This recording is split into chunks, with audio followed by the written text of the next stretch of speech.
Hello, good evening and welcome to one of our little videos.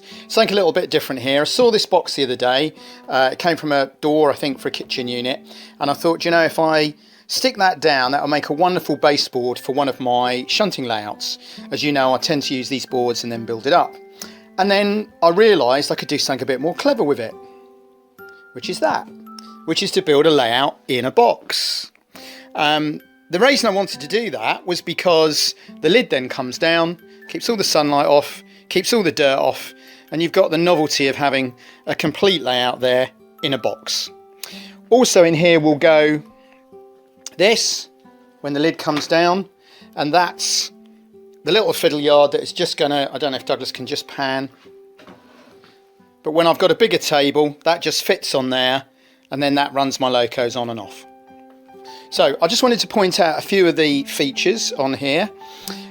So we've got the rather nice station building. The whole layout, I decided to use plastic buildings because I got this station building. They're about £12–15, but I got this for £2 from Classic Rail because the internal walls are missing, which obviously doesn't bother me. And what I did was I tried out the idea of using white poster paint to do the brickwork, the same as we did the tunnel mouths in an earlier video, and it worked rather nicely.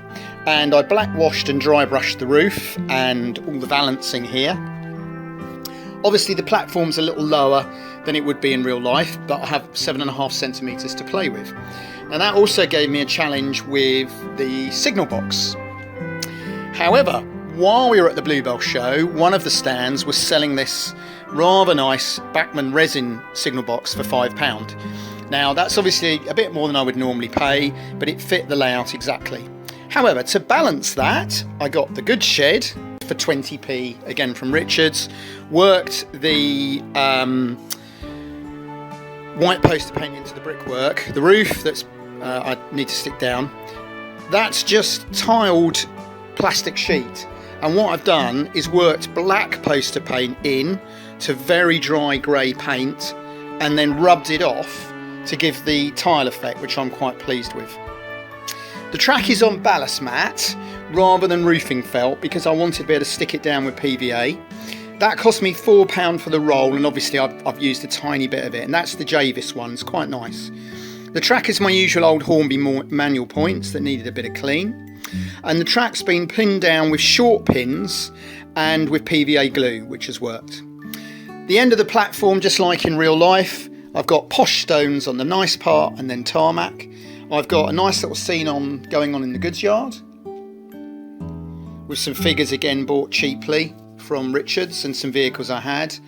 I quite like that little scene, and I've got some rather nice passengers on the platform and a little car in the car park.